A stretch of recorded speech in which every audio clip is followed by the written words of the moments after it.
اب جب جیل بھرو تحریک مولانا فضل الرحمان نے کام شروع کریں تو اس پر تو شہباز شریف، شاہد خاقان عباسی، ان سب کو تو سانپ سونگ گیا۔ ہم سب کو معلوم ہے کہ جیل بھرو تحریک کا مطلب تو یہ ہے کہ آپ جیل جائیں رضاکارانہ طور پر، اور ادھر تو یہ حال ہے کہ مریم نواز جیل جانے سے بچنے کے لیے جہاں ان کا قوی امکان تھا، جس قسم کے ان کے اوپر کیسز تھے، انہوں نے بڑے مخصوص حالات میں مخصوص عدالتوں سے ضمانتیں لے رکھی ہیں۔ شاہد خاقان عباسی جیل سے بچنے کے لیے ضمانتوں پر ہیں۔ شہباز شریف جو ہیں وہ منتیں ترلے کر رہے ہیں اور انڈائریکٹ پیغامات بھجوا رہے ہیں اسٹیبلشمنٹ کو کہ خدا را مجھے جیل سے بچائیں۔ اور جب بھی ان کو ایف آئی اے بلاتی ہے، ابھی دیکھیں نیب راولپنڈی نے جب ان کو بلایا تھا تو وہ خود نہیں آئے اور عطا اللہ تارڑ کو بھیج دیا کہ ان سے جا کے سوال نامہ لے آئیں، کیونکہ ان کو یہ خدشہ تھا کہ نیب ان کو کہیں بٹھا ہی نہ لے۔ تو وہ جو جیل جانے سے اتنا ڈرتے ہیں، وہ کیسے جیل بھرو تحریک شروع کر سکتے ہیں؟ پھر احسن اقبال بھی اس وقت پوری طرح ایک آپ کہہ سکتے ہیں کہ سیاسی طور پر خوفزدہ ہیں کہ کہیں ان کو جیل نہ جانا پڑ جائے، اور خود مولانا فضل الرحمان دوسروں کو کہہ رہے ہیں کہ جیل بھرو۔ آپ کو پتہ ہے نا کہ جب نیب نے ایک نوٹس بھیجا تھا مولانا فضل الرحمان کو، تو عبدالغفور حیدری نے کیا تقریر کی تھی؟ انہوں نے یہ کہا تھا کہ جس نے مولانا فضل الرحمان کو اگر گرفتار کرنے کی کوشش کی نیب نے، تو ہم جی ایچ کیو کے باہر جا کر دھرنا دیں گے۔ تو یہ تو ان کا جیل جانے کا شوق ہے، یعنی جیل جانے سے یہ اتنا گھبراتے ہیں، ان کو اتنا خوف ہے، اور باتیں وہاں پہ یہ کر رہے ہیں، تجاویز یہ دے رہے ہیں کہ جیل بھرو تحریک شروع کی جائے۔ یہ تجاویز جو ہیں یہ وہاں سے لیک کرواتے رہے مولانا فضل الرحمان اور آفتاب شیرپاؤ، تاکہ مسلم لیگ نون کے اوپر بھی تھوڑا سا وہ دباؤ ڈالیں، اور دوسری جانب ہماری کوئی فیس سیونگ بھی ہو کہ جے یو آئی تو یہ چاہ رہی تھی کہ ایک ایگریسو کیمپین چلائی جائے، لیکن مسلم لیگ نون اور جو پی ڈی ایم کی دیگر جماعتیں ہیں وہ کوئی ایگریسو کیمپین چلانے کے موڈ میں نظر نہیں آتی۔ تو اوور آل آپ اگر دیکھیں تو اس پورے مشاورتی سیشن کے اندر بھی صرف گفتگو ہوئی، ایک دوسرے سے گلے شکوے ہوئے، اور مولانا فضل الرحمان نے تو یہاں تک بھی کہا کہ اگر ایک مہینے میں ایک جلسہ کرنا ہے تو پھر میری طرف سے آپ نہ ہی سمجھیں۔ یعنی آپ نے یہ کیا پلان بنایا ہوا ہے کہ ایک مہینے 2 مہینے کے بعد ایک ڈھیلا ڈالا سا جلسہ کریں گے؟ تو پھر پی ڈی ایم کا پلیٹ فارم جو ہے وہ کس مقصد کے لیے رہ جائے گا؟ اب ظاہر ہے مولانا فضل الرحمان تو اس پارلیمنٹ کے اندر سٹیک ہولڈر نہیں ہے، وہ تو پارلیمنٹ سے باہر ہیں، تو ان کی کوشش ہے کہ کچھ نہ کچھ ہلچل پیدا کی جائے۔ لیکن شہباز شریف جو ہیں وہ اس وقت زمینی حقائق کو دیکھ کر یہ سیاست کر رہے ہیں کہ اس وقت اگر ہم ایک کے بجائے 50 جلسے بھی کر دیں، مینار پاکستان پر اول تو جو پہلے مسلم لیگ نون نے جلسہ کیا تھا وہ فیل ہو گیا تھا، وہی جلسہ جس میں مریم نواز نے یہ نعرہ لگایا تھا کہ آر ہوگا یا پار، تو وہ آر ہی رہ گیا سب کچھ، وہ اتنی بری طریقے سے فیل ہو گیا کہ اب تو پیپلز پارٹی کے لوگ بھی کہتے ہیں کہ بلاول بھٹو نے اس دن بڑا حیرانی کا اظہار کیا تھا، اور پیپلز پارٹی پنجاب کے رہنماؤں سے یہ کہا تھا کہ لاہور میں اگر مسلم لیگ نون کی یہ حالت ہے تو پھر تو پیپلز پارٹی کے پاس یہ بڑا سنہری موقع ہے کہ وہ پنجاب میں ان روڈز بنا سکتی ہے اور پنجاب میں اپنی جگہ بنا سکتی ہے، کہ لاہور میں بھی یہ لوگ اکٹھے نہیں کر سکے، اور جو لوگ اکٹھے بھی کیے اس میں بھی جے یو آئی کے جو کارکن تھے اور مدارس کے بچے تھے ان کا کراؤڈ تھا، اور میاں نواز شریف کی تقریر شروع ہونے سے پہلے ہی 3/4 لوگ جو ہیں وہ وہاں سے جا چکے تھے۔ تو مولانا فضل الرحمان نے وہاں پر شہباز شریف کے ساتھ بھی بڑا سخت ناراضی کا اظہار کیا، میاں نواز شریف تک بھی انہوں نے اپنے گلے شکوے پہنچائے کہ یہ پی ڈی ایم کا جب پلیٹ فارم سے پیپلز پارٹی الگ ہوئی تھی تو اس وقت تو سارا بلیم آپ پیپلز پارٹی پہ کر رہے تھے، لیکن اب مسلم لیگ نون کی پالیسی کیا ہے یہ تو کلیئرٹی کے ساتھ بتایا جائے۔ اور چونکہ شہباز شریف کو پتہ ہے کہ اب جتنے مرضی وہ جلسے کر لیں، نہ تو کوئی لانگ مارچ ہو سکتا ہے، نہ دھرنا دیا جا سکتا ہے، اور اگر کوئی جلسہ ہوتا بھی ہے ایک کے بجائے ہر ہفتے میں 7 جلسے بھی ہوتے ہیں، تو اس حکومت کے اوپر کسی قسم کا کوئی دباؤ نہیں ڈالا جا سکتا، اس حکومت کو رخصت کرنے کے لیے کوئی ماحول نہیں بنایا جا سکتا، اور نہ ہی کوئی اسٹیبلشمنٹ کو یعنی فوجی قیادت کو دباؤ میں لایا جا سکتا ہے کہ وہ اس حکومت کو رخصت کرے۔ تو اصل بات تو یہ ہے کہ یہ جو مشاورت تھی اس کے اندر جو اصل جائزہ لیا گیا تھا وہ یہ تھا کہ اگلے الیکشن میں اس احتجاجی اتحاد کو کسی طریقے سے ہم کوشش کریں انتخابی اتحاد میں بدلنے کی، پیپلز پارٹی کو بھی آن بورڈ لیں، اور 2023 کا الیکشن جو نظر آ رہا ہے کہ تحریک انصاف کے جیتنے کے قوی امکانات ہیں، وہاں کسی طریقے سے راستہ روکیں ہم تحریک انصاف کا، چاہے اس کے لیے ہم جو مختلف نظریات کے لوگ ہیں، جو متضاد نظریات کے لوگ ہیں، جو ہمارا ایک ان نیچرل الائنس ہے، چاہے ہمیں اس قسم کا الائنس بھی بنانا پڑے، لیکن عمران خان کا راستہ روکنا بڑا ضروری ہے، کیونکہ اگر عمران خان کا راستہ 2023 کے الیکشن میں نہ روکا گیا تو پھر ظاہر ہے کہ ان تمام اپوزیشن کی جو لیڈرشپ ہے، جن کے اوپر مقدمات بھی ہیں، جن کے اوپر بہت زیادہ الزامات بھی ہیں، تو یہ اگلے 5 سال بھی ان کو جیلوں وغیرہ کے دھکے ہی کھانے پڑیں گے۔ رائے صاحب، یہ پی ڈی ایم کا حال ہے اور پوری پاکستان کی قوم نے دیکھا ہے، لوگ آبزرو کر رہے ہیں سیاسی طور پر پاکستان ڈیموکریٹک موومنٹ، انٹرنلی بھی، سیاسی طور پہ بھی، اور اس کا بلکہ ہر طرف سے یہ زمین بوس ہو چکی ہے اور صرف فیس سیونگ کی جا رہی ہے مختلف جماعتوں کی طرف سے، چونکہ انہیں ایک پیج پہ آنا ہوگا۔ اسٹیج پہ تو آئے لیکن ایک پیج پر نہیں آئے، اس کے لیے انہیں مل بیٹھ کر پہلے اپنی اندر کے اختلافات کو ختم کرنا پڑے گا۔ اور ہم نے تو مولانا فضل الرحمان کو ہمیشہ سیاسی جماعتیں جو ہیں وہ کندھا بنا کر استعمال کرتی رہی ہیں، بچوں کو لانا اور پھر کراؤڈ کا جو معاملات ہے لوگوں کو دکھایا جا سکے کہ کتنے لوگ تھے اور کتنی بڑی تحریک جو ہے وہ حکومت کے خلاف چل رہی ہے، اداروں کے خلاف چل رہی ہے۔ راجہ صاحب، یہ تو ہو گیا پاکستان ڈیموکریٹک موومنٹ کا پلیٹ فارم، لیکن ایک اور پلیٹ فارم بھی ہے، لانچنگ پیڈ ہے۔ آپ نے اور ہر شخص نے وہ ویڈیوز دیکھی جس میں جنید صفدر کی شادی ہوئی، جنید صفدر کو گانا گاتے ہوئے بھی دیکھا گیا، اور پھر ہم نے ایک کلام پڑھتے ہوئے بھی جنید صفدر کو دیکھا، یعنی پروموٹ کیا جا رہا ہے۔ لوگ یہ کہتے ہیں کہ یہ ایک فیملی فنکشن تھا، میں یہ کہتا ہوں کہ یہ موروثی سیاست کا ایک ایسا لانچنگ پیڈ ہے جس پہ دنیا کو باور کروایا گیا، دنیا کو انٹروڈیوس کروایا گیا کہ جنید صفدر جو ہے وہ کس خاندان سے ہے، اس کی ماں کون ہے، اس کا باپ کون ہے، اس کا نانا کون ہے، یہ کس خاندان کو ریپرزینٹ کرتا ہے۔ دنیا کو بتایا گیا کہ یہ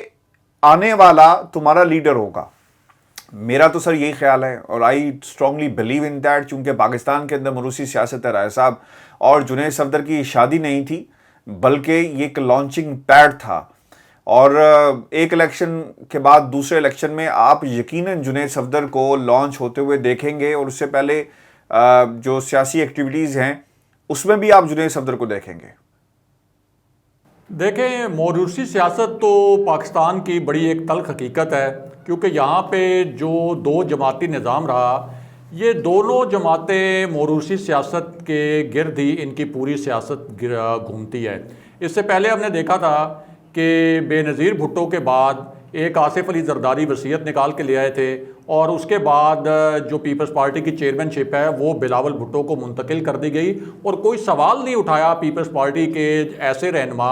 جن کے متعلق یہ تاثر ہے کہ وہ بڑے قداور رہنما ہیں، لیکن انہوں نے بھی کوئی سوال اٹھانے کی جرت نہیں کی، یعنی غلام ابن غلام بنا کے رکھا انہوں نے پاکستانی عوام کو۔ اسی طرح اب آپ دیکھیں کہ شریف فیملی میں میاں نواز شریف نااہل ہوئے تو اس کے بعد ان کی کوشش یہ تھی کہ اگر مریم نواز نااہل نہ ہوتی تو ان کو کسی طریقے سے آگے وہ لے آتے۔ اب چونکہ مریم نواز بھی نااہل ہیں تو پھر یہ کوشش کی گئی کہ اچھا اب حمزہ شہباز کو آپ اپوزیشن لیڈر بنا دیں پنجاب میں، یعنی پنجاب میں ان کو کوئی اور اپوزیشن لیڈر نہیں بنا تھا، اور وفاق میں حمزہ شہباز کے جو والد ہیں شہباز شریف وہ اپوزیشن لیڈر بن گئے۔ اب یہاں سے آپ اندازہ لگا لیں کہ وزیر اعظم اور وزارت اعلیٰ تو ایک طرف، ان کو یہ بھی برداشت نہیں کہ اپوزیشن لیڈر جو کہ قومی اسمبلی میں یا پنجاب اسمبلی میں یا صوبائی اسمبلیوں میں جو چیف ایگزیکٹو کے بعد سب سے اہم عہدہ ہوتا ہے وہ بھی کسی اور کے پاس چلا جائے، تو کیا حمزہ شہباز سے زیادہ قابل کوئی شخصیت نہیں تھی پنجاب اسمبلی میں مسلم لیگ نون کے پاس، لیکن ان کو اپوزیشن لیڈر بنا دیا گیا تاکہ یہ نہ ہو کہ کوئی اور لائم لائٹ میں آ جائے۔ اسی طرح آپ شریف خاندان کی سیاست دیکھیں کہ مسلم لیگ نون کے اندر کتنے میاں نواز شریف کے جو رشتہ دار ہیں عزیز ہیں، شہباز شریف کے جو رشتہ دار ہیں عزیز ہیں، ان میں سے کتنے لوگ ایسے ہیں جن کو قومی اسمبلی میں، جن کو مخصوص نشستوں پر، جن کو پنجاب اسمبلی میں اکوموڈیٹ کیا گیا، اور جن کو وہاں پہ اکوموڈیٹ نہیں کیا جا سکا، جو بچ سکے ان کو بلدیاتی اداروں میں اکوموڈیٹ کر دیا گیا. پھر جو مسلم لیگ نون کا دور تھا 5 سال کا, اس میں جو بلدیاتی اداروں میں بھی انہوں نے جو اپنے رشتہ دار بھرے, اس کے بعد بھی جو بچ گئے تو ان کو کہا گیا کہ ان کو سرکاری اداروں کے سربراہان لگا دیں یا وہاں پر ان کو اعلیٰ عہدوں پر فائز کر دیا جائے. تو موروثی سیاست کے لیے تو یہ بالکل یہ سمجھتے ہیں کہ یہ ہمارا حق ہے اور پورے پاکستانی عوام کو ہمارا غلام ہونا چاہیے. لیکن جب اسی اقتدار کی, ظاہر ہے کہ یہ جب سیاست ہوتی ہے, کبھی آپ اقتدار میں ہوتے ہیں, کبھی آپ اپوزیشن میں ہوتے ہیں, تو اقتدار کے مزے تو لوٹتے ہیں, لیکن جب ان کو کبھی اپوزیشن میں جانا پڑے اور ان کے اوپر کوئی مشکلات کھڑی ہو جائیں تو ہمیشہ یہ پھر پاکستان کو نہیں, یہ پھر سعودی عرب کو, لندن کو یا کسی اور ملک کو اپنا دیس بنا لیتے ہیں, اس کو اپنا وطن بنا لیتے ہیں. آپ دیکھیں کہ میاں نواز شریف کے دونوں جو بیٹے ہیں وہ پاکستانی شہری بھی ہیں, لیکن جب JIT بنی تھی پیناما پہ تو مریم نواز نے آن ریکارڈ یہ کہہ دیا تھا کہ ان کے اوپر پاکستانی قانون لاگو نہیں ہوتا. آپ 3 مرتبہ یہاں پہ حکمران رہے ہیں, میاں نواز شریف جو ہیں 3 مرتبہ یہاں پرائم منسٹر رہے ہیں, لیکن آپ کہتے یہ ہیں کہ ان کے بیٹے جو پاکستانی شہری ہیں, جنہوں نے کوئی پاکستانی شہریت سرنڈر نہیں کی, آپ کہتے ہیں کہ ان کے اوپر پاکستانی قانون لاگو نہیں ہوتا. اب آپ جنید صفدر کو جو آپ کہہ رہے ہیں کہ لانچنگ, یہ بات بالکل ٹھیک ہے کہ مریم نواز کی نااہلی کا عرصہ جب ختم ہو جائے گا تو پہلی تو ترجیح ان کی یہ ہوگی کہ مریم نواز کو آگے کریں, اور وہ کریں گے. ظاہر ہے کہ مسلم لیگ نون کے کسی اور چہرے کو تو آگے نہیں آنے دیں گے. یہاں تک کہ خواجہ سعد رفیق جو کہ بڑے مزاحمتی ایک سیاستدان سمجھے جاتے تھے مسلم لیگ نون کے رینکس میں, ابھی حالیہ دنوں میں ایک پروگرام کے دوران ان سے یہ سوال پوچھا گیا کہ کیا بات ہے کہ اگر وزیر اعلیٰ ہو تو وہ بھی شریف فیملی کا, وزیر اعظم ہو تو وہ بھی شریف فیملی کا, اپوزیشن لیڈر ہو تو وہ بھی شریف فیملی کا. تو خواجہ سعد رفیق نے آنکھیں نیچے کر لیں, نگاہیں انہوں نے جھکا لی, انہوں نے کہا میں اس سوال کا کوئی جواب نہیں دے سکتا کیونکہ اس سوال کا میرے پاس کوئی جواب ہے ہی نہیں. تو انہوں نے کرنا یہی ہے کہ اس کے بعد مریم نواز کے بعد جنید صفدر کے بعد جنید صفدر کے بیٹے, تو یہ اسی طرح ایک خاندان کی حکومت, جس طرح ایک وڈیرا سسٹم ہوتا ہے اور ایک وڈیرے کے بعد اس کا بیٹا, اس کے بعد اس کا بیٹا, اس کی بیٹی, تو وہ پورے اپنے قبیلے کو غلام بنا کر رکھتے ہیں اور کسی کو سر اٹھانے کے لیے وہ چلے اجازت نہیں دیتے کہ یہ ان میں سے بھی کوئی حکمران بن جائے یا کوئی لائم لائٹ میں آ جائے. تو یہ تو بات بالکل ٹھیک ہے کہ یہ 2 جماعتوں کا جو پورا سیاسی نظام ہے یہ موروثی سیاست کے گرد گھومتا ہے, اور اسی وجہ سے ان کو بہت زیادہ جلن, کڑن, پریشانی, اضطراب بھی ہے کہ یہ تحریک انصاف کیسے تیسری جماعت جو ہے وہ ابھر کر سامنے آ گئی, کیونکہ وہ ان کی موروثی سیاست کو چیلنج کرتی ہے. بالکل صحیح. راز صاحب چلیں, آج آپ بھی, مجھے تو خوشی ہوئی کہ آپ نے لفظ قبیلہ کا استعمال کیا. یہ صرف صحافیوں کے قبیلے نہیں ہوتے, ان کے بھی قبیلے ہیں, اور ان قبیلوں میں سے اسی قسم کی سیاست, موروثی سیاست, اور اسی قسم کا سلسلہ جو ہے وہ آگے بڑھایا جائے گا. خیر یہ تو ہم دیکھیں گے اور پاکستان کی عوام بھی دیکھے گی, اور ہم اسے کرٹیکلی آبزرو بھی کریں گے, اور لندن کے اندر بھی جو صورتحال ہے میں آپ کو اس سے بھی اپڈیٹ کرتا رہوں گا کہ یہاں پر کیا ہو رہا ہے. راج صاحب, افغانستان کا ہماری تیسری خبر جو ہے افغانستان کے حوالے سے ہے, اور افغانستان کی صورتحال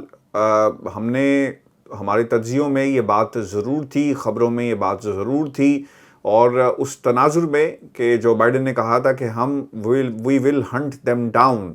اور اب کارروائی بھی ہو گئی ہے افغانستان کے یہ داعش کے حوالے سے. مزید کارروائیاں ہو سکتی ہیں کیونکہ کل جو فارن آفس کی جو پریس سیکریٹری کی جو بریفنگ تھی وائٹ ہاؤس کے اندر, وہاں سے بھی کہا گیا کہ ہم کارروائی ضرور کریں گے. دیکھیں, مزید کارروائیاں تو یہ کریں گے. ہم نے اسی پلیٹ فارم پر پہلے بھی یہ بتایا تھا کہ امریکہ ایک سپر پاور ہے, اور اس کی جو ایگو ہرٹ ہوئی ہے تو وہ دنیا کے سامنے کبھی بھی یہ ثابت نہیں ہونے دے گا کہ امریکہ کوئی کمزور ملک ہے, یعنی چین کے سامنے, روس کے سامنے, اور وہ کوئی اپنا بدلہ نہیں لے سکتا. اب یہ جو دعویٰ کیا گیا ہے کہ داعش کا ایک ایسا ہم نے جنگجو مارا ہے جو کہ منصوبہ ساز تھا کابل ایئرپورٹ پر دھماکے کا, یہ دعویٰ تو کیا گیا ہے, لیکن اس بات کی کوئی آزاد ذرائع سے تصدیق نہیں ہوئی کہ جس بھی جنگجو کو مارا گیا ہے وہ کوئی ایسا ہی جنگجو تھا کہ جو کابل ایئرپورٹ پر دھماکے کا ماسٹر مائنڈ تھا, کیونکہ ایک دن کے اندر اتنی بڑی انٹیلیجنس انفارمیشن کو گیدر کرنا اور پھر بالکل ٹارگٹ کے اوپر جا کر ڈرون اٹیک کرنا یہ کوئی اتنا آسان بھی نہیں ہے. یعنی امریکہ کے پاس جدید ترین ٹیکنالوجی تو ہے, انٹیلیجنس سسٹم بھی ہے, لیکن اگر یہ انٹیلیجنس سسٹم اتنا ہی افیکٹولی کام کر رہا ہوتا تو پھر یہ شاید کابل ایئرپورٹ کا دھماکہ بھی روک سکتے تھے. تو یہ ایک فیس سیونگ کے لیے مزید کارروائیاں تو کریں گے, اور داعش کے جنگجو جو مختلف سلیپر سیلز میں موجود ہیں افغانستان میں, کنڑ میں اور ننگرہار میں, وہاں پر یہ ٹارگیٹڈ کارروائیاں کرتے رہیں گے. اور جو بائیڈن کی یہ سیاسی ضرورت بھی ہے, اور اسی طرح اعلانات بھی کرتے رہیں گے, اور اس میں داعش کے کچھ جنگجو ہلاک بھی ہوں گے, کچھ فوٹیجز بھی جاری کی جائیں گی, ویڈیوز بھی جاری کی جائیں گی, کیونکہ ناقابل یقین دھچکا لگا ہے بائیڈن کو یہ جو 13 فوجی ہلاک ہوئے ہیں کابل ایئرپورٹ کے اوپر, اور بہت زیادہ تنقید کا سامنا ہے. تو اگر انہوں نے اپنی ساکھ بچانی ہے اور یہ بھی بتانا ہے کہ جی ہم نے جوابی کارروائی کی ہے, تو پھر یہ حملے یہ ضرور کریں گے. اور یہ بھی ممکن ہے کہ قطر سے کوئی جنگی طیاروں کے ذریعے بھی کارروائی کی جائے داعش کے یہ جو ٹھکانے ہیں آئسولیشن میں. یعنی کوئی بھی ایسا علاقہ تو نہیں ہے جہاں داعش کوئی ایک تنظیم کے طور پر موجود ہو, لیکن آئسولیشن میں جو ان کے سلیپر سیلز ہیں وہاں پر یہ کارروائی ضرور کرتے رہیں گے. بالکل اسی طرح کہ 9/11 کے بعد امریکہ نے جو ان کی ایگو ہرٹ ہوئی تھی, اس ایگو کو بچانے کے لیے انہوں نے افغانستان کے اندر کھربوں ڈالر ضائع کر دیے, یہ بتانے کے لیے کہ دیکھیں ہم سپر پاور ہیں. لیکن ہوگا یہ اس میں ہاشمی صاحب کہ اگر افغان طالبان یہ پورا سیٹ اپ چلانے میں کامیاب ہو گئے اچھے طریقے سے, تو پھر انیشلی 2-3 کارروائیاں ہوں گی, جس کے بعد جب یہ داعش کے جنگجو وغیرہ ہلاک ہونے کی کوئی فوٹیج کوئی ویڈیو جاری کر دی جائے گی, تو آہستہ آہستہ یہ کوشش کی جائے گی کہ یہ تاثر بنایا جائے کہ اب امریکہ نے اپنا انتقام واپس لے لیا ہے, اور اب افغان حکومت جانے, نئی افغان حکومت, اور جو ان کے اپنے اگر وہاں پر کوئی خانہ جنگی کے مسائل ہیں یا کوئی متحارب دھڑے ہیں, تو ان کو ٹیکل کرنا پھر افغان حکومت کا کام ہوگا. بہت شکریہ ویورز, یہ ہمارا آج کا 2 ٹوک تھا. اپنے کمنٹ ضرور بھیجیے گا. اجازت دیجیے, آنے کے بعد.